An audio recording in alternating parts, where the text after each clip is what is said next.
ಕರ್ನಾಟಕ ವಿದ್ಯುತ್ ಕ್ಷೇತ್ರದಲ್ಲಿ ಖಾಸಗೀಕರಣವನ್ನು ತಿರಸ್ಕರಿಸಿ ಕರ್ನಾಟಕ ರಾಜ್ಯ ಅನುಮತಿ ಪಡೆದ ವಿದ್ಯುತ್ ಗುತ್ತಿಗೆದಾರರ ಸಂಘದಿಂದ ಸಭೆ.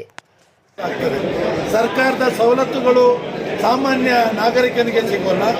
ಹಾಗೆ ಏನು ಯಾವುದೋ ಒಂದು ಇಂಟೀರಿಯರ್ ವಿಲೇಜ್ ಇರ್ತದೆ, ಆ ವಿಲೇಜಿಗೆ ವಿದ್ಯುತ್ ಸಂಪರ್ಕವನ್ನು ಕ್ರೋಸ್ಟಿಗದಲ್ಲಿ ಇನ್ವೆಸ್ಟ್ಮೆಂಟ್ ಮಾಡಿ ಖಾಸಗೀಕರಣದವ್ರು ಮಾಡಲ್ಲ. ಅವ್ರಿಗೆ ಎಲ್ಲಿ ಲಾಭ ಇರ್ತದೆ ಅಲ್ಲಿ ಅಭಿವೃದ್ಧಿಯನ್ನು ಮಾಡ್ತಾರೆ. ಇದು ವಿದ್ಯುತ್ ಅನ್ನೋದು ಸಮಾನ ಹಕ್ಕು, ಪ್ರತಿಯೊಬ್ಬ ಪ್ರಜೆ ಹಕ್ಕು. ಅದರಿಂದ ಖಾಸಗೀಕರಣ ಮಾಡೋದ್ರಿಂದ ತೊಂದರೆ ಆಗ್ತದೆ.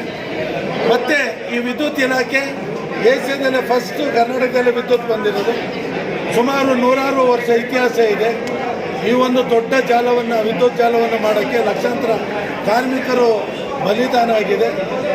ಏನು ಇವತ್ತು ವಿದ್ಯುತ್ ಇಲಾಖೆ ಇದು ನಮ್ಮ ರಾಜ್ಯದ ಪ್ರತಿಯೊಬ್ಬ ಪ್ರಜೆಯ ಒಂದು ಹಕ್ಕು ಅಂತ ನಾವು ಜಾಗೃತಿ ಮಾಡಿ ಅಬ್ಜೆಕ್ಷನ್ ಹಾಕ್ತೀವಿ. ಹಾಗೆ ಸಂಪೂರ್ಣವಾಗಿ ಕರ್ನಾಟಕ ರಾಜ್ಯ ಅನುಮತಿ ಪಡೆದ ವಿದ್ಯುತ್ ಗುತ್ತಿಗೆದಾರರ ಸಂಘ ಇದನ್ನು ಖಂಡಿಸುತ್ತೆ.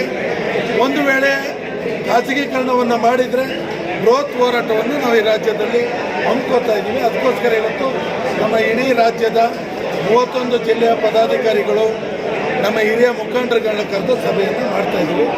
ಮತ್ತು ಬಿಫೋರ್ KRC ಏನು 23 ಇದೆ, ಅದರ ಮೊದಲು ಒಂದು ದೊಡ್ಡ ಮಟ್ಟದ ಹೋರಾಟವನ್ನು ಫ್ರೀಡಂ ಪಾರ್ಕಲ್ಲಿ ಮಾಡೋ ಮುಖಾಂತರ ಮಾನ್ಯ ಮುಖ್ಯಮಂತ್ರಿಗಳಿಗೆ ಒಂದು ಮನವಿಯನ್ನು ಕೊಡುವಂಥ ಕಾರ್ಯಕ್ರಮ